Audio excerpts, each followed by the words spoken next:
English philosopher Francis Bacon said, "The best part of beauty is that which no picture can express," meaning there has actually always been an inexpressible, an indescribable, and inexperienciable part and component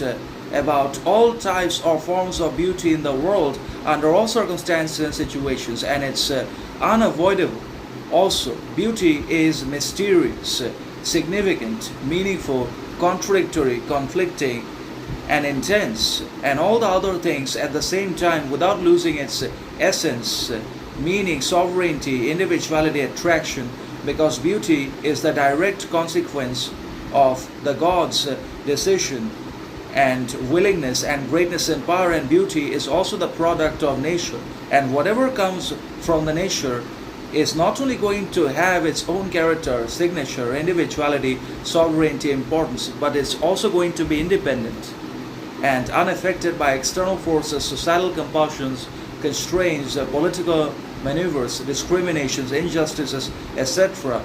from all of which we basically as human beings are having to suffer, and we will continue to suffer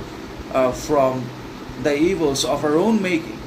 because we have made and we have created society, culture, education, religion, and then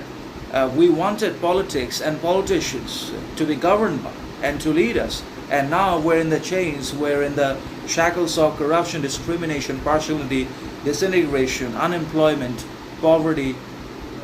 that we just cannot possibly overcome or surmount even if we want to, because we are surrounded by very powerful people. We are surrounded by the billionaires, bureaucrats, and politicians that will directly use force and coercion upon us, upon our revolt and revolution and rebellion. And that's why one of the best parts about beauty and its whole composition is that it just can never be understood, comprehended, deciphered in its entirety simultaneously. It just cannot be described, communicated, or conveyed to anyone or the other people either, because beauty is mysterious and everyone perceives it differently.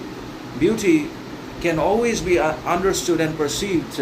by each and every one of us in our own distinctive manner, individual understanding, lens, character, morality, values, virtues, etc. So we all have our own understanding and definition of beauty, but beauty cannot be understood absolutely or in its entirety, and it cannot be communicated to the either, because everyone's comprehension of beauty is always going to be different, and it just cannot be expressed